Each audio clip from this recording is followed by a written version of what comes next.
ভাই এই মেয়েটার কথাগুলো শুনে যান, তারপর আবার কিছু বলতেছে। আপনাকে যদি অপশন দেওয়া হয় মেয়ে থেকে ছেলে হবার, আপনি কি হবেন? না, কখনোই না। এমন ভাবে বললেন কেন না?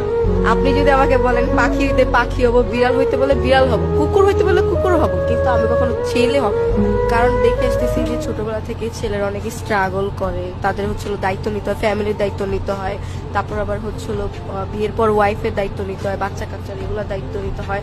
আর ছেলেরা হচ্ছিল যদি পড়াশোনা না করে তাদের কোনো দাম থাকে না, ভালো কোনো জব পায় না, ওরকম কিছু করতে পারে না। আর আমরা মেয়েরা যদি এমনি পড়াশোনা করি বা নাও করি, আমরা ভালো একটা জায়গায় যেতে পারবো, বিয়ে করে ভালো একটা পজিশনে যেতে পারবো। বাট ছেলেরা এটা করতে পারে না। ছেলেদের সব কিছুর আগে তাদের স্টাবলিশ হওয়া অনেক জরুরি, টাকা পয়সাটা অনেক জরুরি। যদি টাকা পয়সা থাকে, স্টাবলিশ হয়, তাহলে সবার কাছে দাম পাওয়া যায়। আর বিয়ের পর দেখা যায় যে যদি বউকে একটু বেশি ভালোবাসে তাহলে মা বলে, যদি আবার মাকে বেশি ভালোবাসে তাহলে বউ সহ্য হয় না। এইগুলো নিয়ে অনেক প্যারার মধ্যে পড়তে হয়। একটা ছেলের লাইফ অনেক কঠিন, অনেক টাফ। তো আমি ভাই একটা কিছু কিছু মেয়ে আছে অনলাইনে এসে উল্টাপাল্টা কথা বইলা ভাইরাল হওয়ার ধান্দা করে।